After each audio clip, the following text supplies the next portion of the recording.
Нұрсұлтан Ерболұлы. Түркістан облысы Түлкібас ауданы Керей тауында тұрамын. Ордабай Ағбайұлы атындағы жалпы орта мектебінің 5-ші сынып оқушысымын. Кітап маған тақтан да қымбат деп көрсеткен Шекспир. Сөзден түйер ойыңыз адамға жан азығы, рухани байлығы бола білген кітап.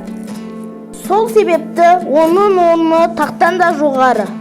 Наданмен қас болғанша кітаппен дос бол дейді Баус. Кітап сенен асып таспайтын асыл досың. Себебі кітаппен дос болған адамның ой-өрісі кең, сөз мәдениеті жоғары, саналы, жан-жақты болып тәрбиеленетіні сөзсіз. Қадыр Мырза әлі, ол Жымпиты Орал облысында 1935 жылы 5 қаңтарда дүниеге келген. Ол ақын, жазушы, аудармасы, және де оның көптеген өлеңдері бар. Мен соның ішінен Ана деген өлеңді сіздерге ұсынам. Қадыр Мырза әлі, ана. Бәрі де ана, бір өзінен басталды. Сен деп жаздым алғаш өлең дастанды. Қуандым ба?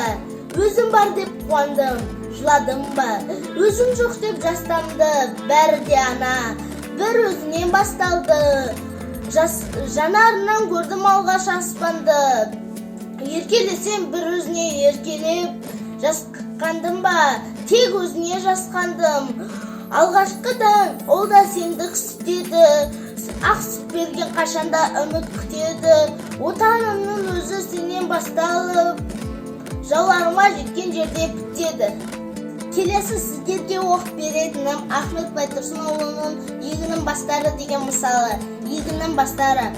Бір адам жас баласын жанына алды. Екеуі сайран етіп кетіп қалды. Қыдырып, әрлі-берлі жүрді дағы. Егінші егін еккен жерге барды.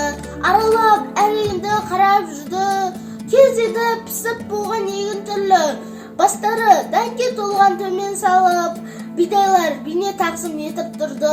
Жалғыз-ақ бір бидай тұр көкке қарап.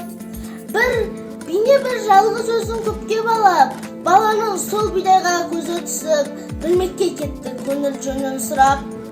Сіздерге келесі оқып беретін өлеңнің аты «Ғылым таппай мақтанба», Абай Құнанбаевтың өлеңі. Ғылым таппай мақтанба, орын таппай баптанба, құмарланып шаттанба, ойнап босқа күлуде. Бес нәрсеге асық бол, бес нәрсеге ғашық бол.